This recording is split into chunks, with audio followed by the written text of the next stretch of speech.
El rol que está teniendo el mercado inmobiliario frente a la votación de la ley de alquileres y la vigencia, por lo menos es violento. Hay tres niveles en donde el mercado se está moviendo. En lo público, el mercado inmobiliario plantea que la ley de alquileres es peor para los inquilinos. Entonces, lo que intenta es que los inquilinos, de alguna forma, nos arrepintamos de haber peleado por una ley, haberla conseguido, y que nos olvidemos de pelear algún derecho en el futuro, ¿no? Por otro lado, pone en práctica eso y entonces hace firmar contratos de alquiler con fecha anterior a la vigencia de la ley de alquileres. Te plantea que si firmás con la ley es un precio mayor a si firmás sin la vigencia de la ley, o sea, un contrato ilegal. Y después, internamente, de forma privada, el mercado inmobiliario lo que plantea a los propietarios es que esto va a ser mucho peor para ellos y que por lo tanto aumenten los precios. Desde el lado de la inmobiliaria, que aclara la situación respecto del cobro de nuestros honorarios. Esto quedó claro en la ley, que podemos seguir cobrando nuestros honorarios a quien nos encomienda el trabajo, que puede ser el inquilino o puede ser el propietario. Y lo más preocupante es, en un mercado en el cual hay una inflación que puede llegar a ser mayor, tener que ajustar los alquileres una vez al año, creo que eso puede llegar a complicar, porque el propietario indudablemente va a tratar de poner un valor un poco más alto para poder cubrirse de ese año que no va a tener ajuste. Ahora, lo cierto es que si sube el precio para cubrirse, a lo mejor no lo alquila. Mi consejo siempre a los propietarios es hay que tratar de negociar, y que primero que no se te vaya el inquilino, y si tenés el departamento, la propiedad vacía, es negociar, y más vale pájaro en mano que 100 volando.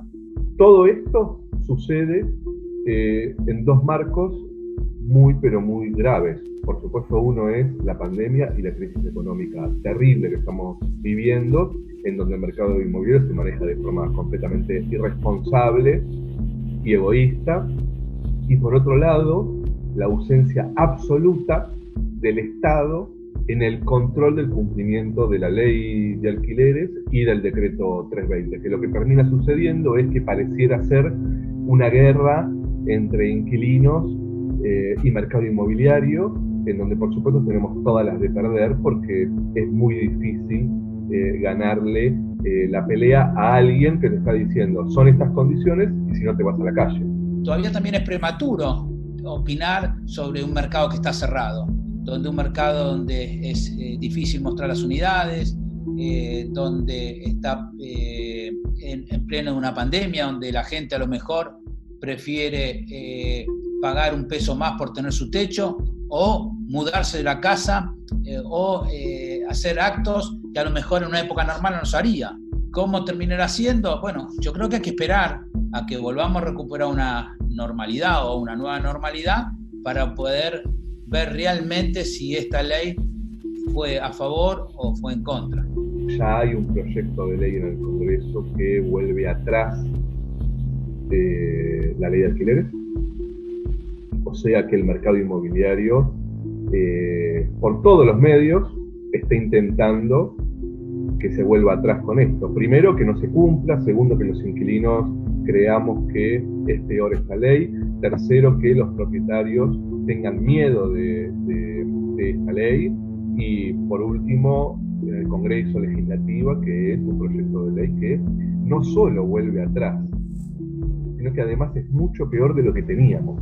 Decirle al gobierno nacional y a los gobiernos provinciales tienen que hacerse cargo de lo que les corresponde, que es hacer cumplir esta ley y controlar un sector de la economía argentina, que es el mercado inmobiliario, que está muy acostumbrado a no cumplir ningún tipo de ley. Respecto a la oferta o la demanda, el inquilino hoy no sabemos si se va a ver beneficiado o perjudicado. Lo que sí yo creo que tiene que suceder para que los inquilinos puedan acceder a mejores condiciones locativas son que se fomente la construcción de edificios de renta. En Argentina se viene construyendo históricamente edificios que se financian a través de las ventas, y no hay una cultura de tener edificios totalmente de renta. En la medida que el gobierno empieza a fomentar e incentivar que los constructores desarrollen edificios solo de renta, eso va a generar mayor cantidad de departamentos y eso va a hacer que los precios bajen. Creo que esa es la única fórmula, no la fórmula de nuevas leyes o regulaciones del mercado,